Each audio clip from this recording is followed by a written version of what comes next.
And the Chiefs are apparently working on something too, because they signed center, Rams center. They did sign a center. It was a Rams center, Austin Blythe. And to be honest, when I saw that notification come across my phone, I said, I'm not sure who this is. I don't know about you, Jordan.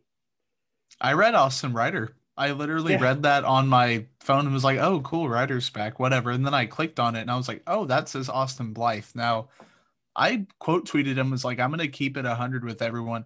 I have no clue who Austin Blythe was. I didn't know what position he played, any of that stuff until reading that tweet. So um, the Twitter people say that he's a dependable center for this year.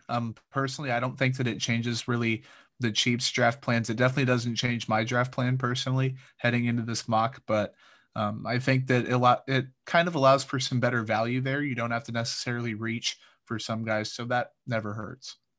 So I went and I kind of looked and did a little bit of research into Austin Blythe here, and I'm with you. I kind of thought it was going to be Austin Ryder. Maybe this kind of shuts the door on Austin Ryder coming back. He's probably taking too long, honestly. Yep. He's probably taking too long to accept that offer, and the Chiefs said, all right, well, then we're just going to go find somebody else. If you're going to just kind of bank on us to be your last option, we would be option A, not option B. And so it looks like he started 16 games at center last year for the LA Rams, 31 games at right guard the past 2 years for the Rams as well. The Chiefs signed him on a 1-year contract as well. I don't hate it. I mean, this could be another situation too, with it only being a 1-year deal. The Chiefs could still draft a center, and it wouldn't shock me. The Chiefs didn't really shut any doors when it comes to the draft, as you mentioned, Jordan. The plan, I think, is still there, is kind of what we anticipated to be. So we're gonna work this into our scenario this week with the mock draft. But I know there's a lot of people on Twitter, some in our Discord too, saying, well, Blythe is better than Ryder. What do you think about that, Jordan? I don't think it's necessarily true.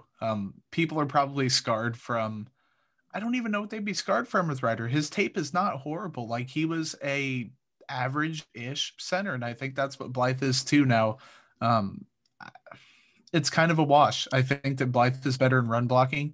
Ryder is better in pass blocking, which if the Chiefs want to make that trade-off with some good guard play around him, then so be it. But in terms of draft strategy, I think it really opens the door for the Chiefs to draft the way they should be drafting instead of what they were going to have to do had they needed so many positions, because you can reach for a guy who can play now, but his ceiling may not be there.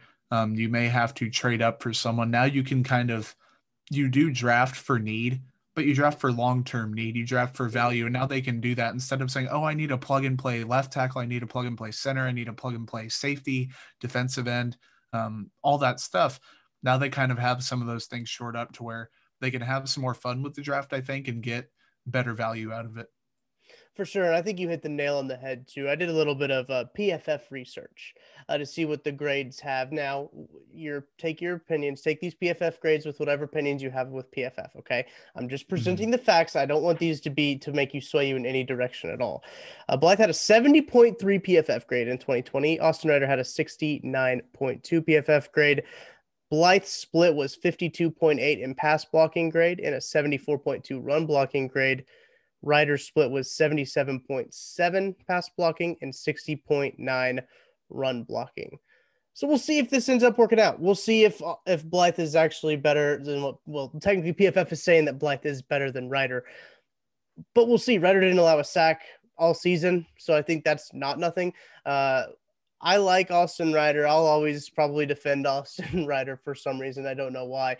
And they'll have good guards, like you mentioned, Jordan. They'll have good guards around him. So I don't think they can really go wrong with this signing. Yeah, and center is probably the easiest position to play on that offensive line. I forget. I think it was Jeff Allen who tweeted that out. Yep.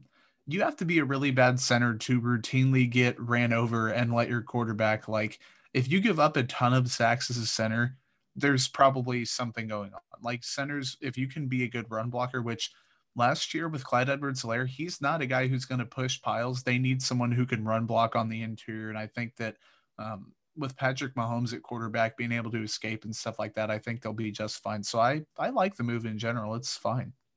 Yeah, I'm kind of warming up to the offensive line, what it's going to look like next year. If you think Joe Tooney, LDT on the left and right guards, he does have the potential, Blythe does, to play guard if in that role, but the Chiefs have a ton of guards on their roster right now.